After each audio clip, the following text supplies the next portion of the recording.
of too many ads and dull, meaningless chat? We've got neither. Joy Drive, smart, fun radio. Theatre, film, TV and more. Suzy Rong reviews it all on Joy Drive. Good afternoon, Suzy Rong. Good afternoon to you. How are you, Warren? I'm very well, thank you. How are you? I'm good. And you've got a big night of community tonight, don't you? That's right. It is the opening of the Melbourne Queer Film Festival, which I'm really, really looking forward to. And that's what we're going to be talking about over the next couple of weeks. Yeah, wonderful. The 33rd annual Melbourne Queer Film Festival opens tonight. As always, it's a big program covering features, shorts, classics and documentaries from Australia and overseas. Today, Warren and I each chose one documentary to recommend, both dealing with community. One is about the way we are able to hold space with grace and generosity for one another, and the other is the total opposite, where we ostracize and discriminate within our already marginalized groups. First, in summer camp, we discover a leadership retreat for queer and trans youth in Canada, following several LGBTQIA+ teenagers as they leave their homes for a few days and congregate on bushlands in Alberta, where they experience a period of empowerment and belonging before returning to their usual school lives where things are much more challenging. Summer Camp is a delicate film that I found terribly moving, compelling in the way it offers inspiration on how we can do better for our younger rainbow generations. The second film is Shape, an Australian documentary about unrealistic and harmful body image standards of gay men and how that toxicity affects everyone in that community, whether or not they fit the mold. I thought the lines of investigation in Shape can feel somewhat repetitive and its music is comically overwrought, but there are very insightful discussions about race in its second half that we really need to hear. I kept thinking about that saying, hurt people, when I was watching Shape, and couldn't help but feel both angry and sad for the cruelty that is being inflicted by gay men on themselves, as I observed those attitudes that never seem to want to change. Warren, this is a topic you're very passionate about. How did this documentary Shape sit with you? I loved watching it. I think it was pretty raw and pretty honest and a good hard look at ourselves as gay men. And I suppose in some ways I don't know where to start, because I've often said on our segment, Suzy, that we can be so nasty to each other and we can really exclude so many people. And as we do that in that process, we don't think about what goes on in the minds of those people that we're excluding. Now, you know, I'm a pretty fit, muscly guy. I work very, very hard at the gym to keep fit. But sadly, Suzy, and I'll be honest here, my drive to be this way came out of being shamed by other gay men in my 20s because I wasn't this way. You know, I didn't have that body. I didn't have that look. And I'm a white man and a white male. I went to these places and saw people who looked like me and thought, this is my tribe. Okay, I found them. I found people finally. I've been bullied at school. I will be accepted. But I wasn't. I didn't meet their requirements and I wasn't accepted by them. And in fact, I was rejected by them and it caused a lot of damage, and it gave me this thing where I have this drive to be fit and be really, really healthy. And so I understand what we can be like. We can just exclude people based on how they look. And I feel like as gay men, it's something that we need to admit that we do it. We all do it. And it's such a harmful thing. It can have a long-lasting impact on that particular person. And Suzy, I want to rip off a couple of wounds, if I may, today, because I feel like there's one group of gay males that we don't talk about, and we've swept it under the rug of history as a community all over the world, and we don't talk about it. And that is people who were infected with HIV in the 90s, maybe early 2000s, when treatments weren't that good. And these people already were stigmatised by society and by a lot of gay men as well, and rejected. And then these treatments came along, and these treatments altered their bodies and gave them stomachs or lumps on the back of their neck or facial wasting, all this other stuff. And it said, hey, everyone, I have HIV. I can't hide it. And they wanted to hide it because of the stigma associated with it. But along came these treatments, and then along came the gay community, and a lot of gay men out there rejected these people. And I'm not talking sexually, I'm talking about even on the dance floor, being friends, welcoming at home, all these sorts of things because of the way they looked. And we don't talk about this. We don't talk about it. We did it in our history, and we were so cruel to these people. That's my first wound that I want to open up today, and I think it's something that we need to acknowledge as a community.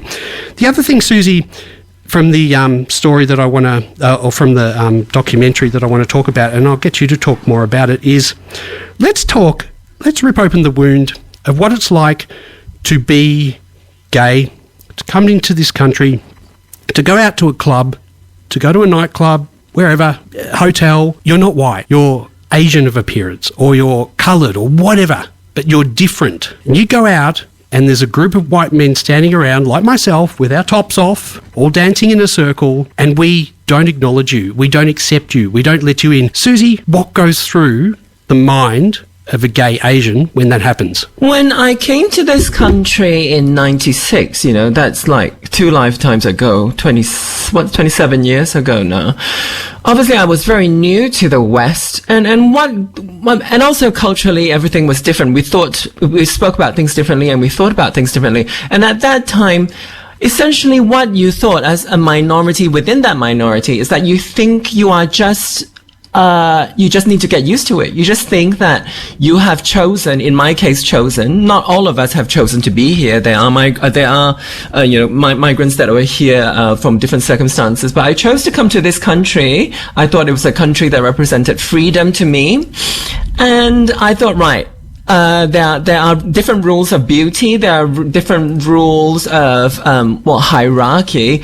And too bad for you if you are not the top of the rung, and you kind of take it on upon yourself, and you try to improve the way you look, you improve the way you speak, etc. Like you go through this process of assimilation, which was very last century, but I think unfortunately still carries on in kind of furtive ways, where you feel like, right, I have to try to be more like them. I have to try to adhere more to their rules and kind of learn about what values they hold, and then subscribe to those things. So you kind of just take on all the blame and think that all the deficiencies are yours, and that you never ever think that it is that the other people have the responsibility to be more welcoming to people that are not like them. It was never a thought that crossed my mind. And then for me and my pals, the small group of us, we just kind of had to cling on to each other as sort of new Asians in this country, and gradually get used to the idea that, they're just never gonna welcome you, they're just never gonna like you. But that literally took years for us to realize. In the start, it was just all fresh and new and weird and strange. You just thought, maybe I'm just too foreign or something. And then maybe about 5-10 years later, you go, you know what? Actually, they just will never like you. So you just can't assimilate, and you can't please them. So you just learn to forget it. And gradually, in my case, actually in all of our cases, we just gradually moved away from the scene and just kind of thought that which represents itself as the gay scene of Sydney doesn't represent me and doesn't include me, and I don't want to be part of it. Did you feel like you don't belong? You don't belong as part of the gay scene? Yeah, it feels like it. Over time, you learn to understand that, they say that they represent queer people, but actually it doesn't. It only represents and it only includes a certain kind of queer person. And then, you stop trying to become part of it. In the start, it's all very sexy and alluring and glittery and shiny and glamorous and exciting, and you want to be part of it, and you try and try for 5 years, a decade, however long. Well, I see some people still trying. And then eventually you just kind of go, you're never going to be there no matter what you do. You're never going to be what they consider to be their culture. And then you just give up and try to, I guess, form your own life outside of that. So there you go. That is the impact that it has when people who look like me on the dance floor with our tops off ostracize someone who looks a little bit different to us. And I think this documentary Shape really does do it justice in describing what that impact is and, you know, how it affects someone down the track. The other thing, Suzy, and thank you so much for sharing that with us, the other thing I want to say as a gay white male, and I know I'm going to offend some gay white males here, I just want to say it's really unattractive. It is really unattractive when we behave this way and we think it's making us more attractive to each other. And it's one of the reasons that sometimes I struggle with gay white males from an attraction perspective, because I find it absolutely repulsive, the behaviour that we display to other people. And I think we need to take a good look at ourselves, and if we're going to grow as people and be proud of ourselves intrinsically from within and not have to constantly rely on this external validation and the need for other gay people to appreciate our bodies, we're going to have to take a look at ourselves and acknowledge that we do this behaviour. And I think it's time. From a psychological and sociological perspective, I think it's so curious that people that are so familiar with being discriminated against, that they are so comfortable at inflicting that same treatment on other people. That has always been a big mystery to me, that like you think that you of all people should understand what injustice feels like, but you have no problems implementing it on other people. That is so weird to me. I feel like it's a learned behaviour. I feel like, you know, this is what we're taught at school. On if we want to belong, we have to put down those that we see as lesser value so that we belong to the mainstream. And I think it's a learned behaviour, and we start to do it to each other. And honestly, it just has to stop. And go see Shape if you can see it, because you'll get the perspective of different people. And you know, I'm embarrassed sometimes of the behaviour that people who look like me do on the dance floor or at the pub, and they don't welcome other people. So next time you see someone who looks different, welcome them in. You know, you just... Yeah, the documentary also talks about age, which is also an important factor. Yeah. And it also has a very interesting interview subject who looks every bit the kind of ideal, gay ideal, but he talks about how unsatisfying it is, as do you, Warren. Like, you know, you work very hard for your body, that you decided a long time ago that this is the kind of body that is required of me. And you know that it doesn't satisfy you. When you get there, and it almost feels like you never get there. You never get there. You're always... It's elusive. You just keep chasing it, and then you find, well, actually, you know what, I'm not attracted to the people who look like me anyway, because I just don't like their behaviour. But it is called Shape.